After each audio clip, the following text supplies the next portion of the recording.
people infected with COVID-19 to help prevent them from getting to the point where they have to be hospitalized?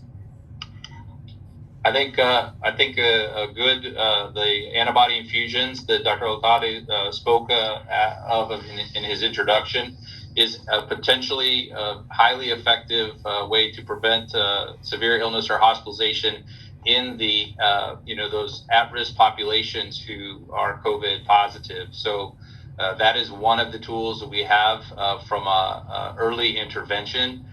Beyond that, it becomes just supportive and monitoring and watchful care.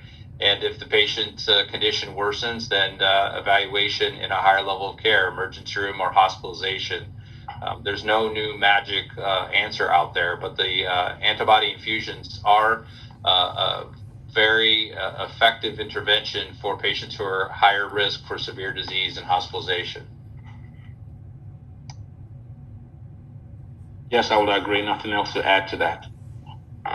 And that is also a newly developed thing that we are able to use right now, correct, to support our patients who need it. As we're talking new vaccines and things that are developed, this is something that's also been brought on to support the needs based on COVID.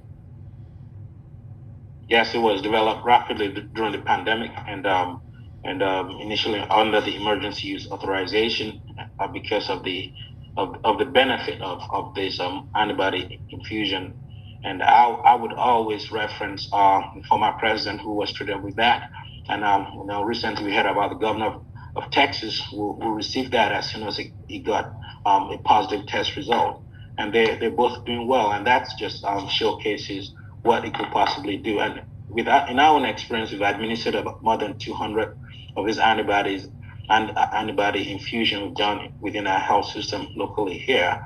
And we've seen tremendous results from that. It has reduced the number of those coming to the hospital based on the antibody infusion.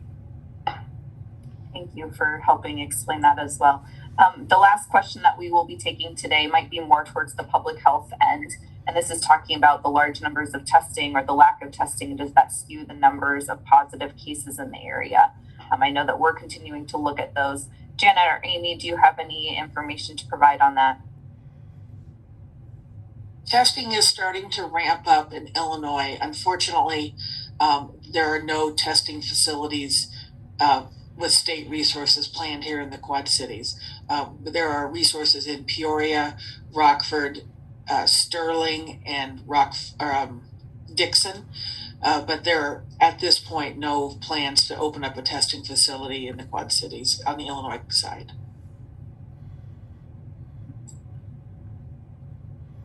Thank you. So I couldn't tell if Amy was jumping on. Go ahead. Sorry, clicking too much. Yeah, I think anytime you're working with numbers have the ability to impact things. So if we only tested 2 people and 1 was positive, we would be looking at a 50% positivity rate.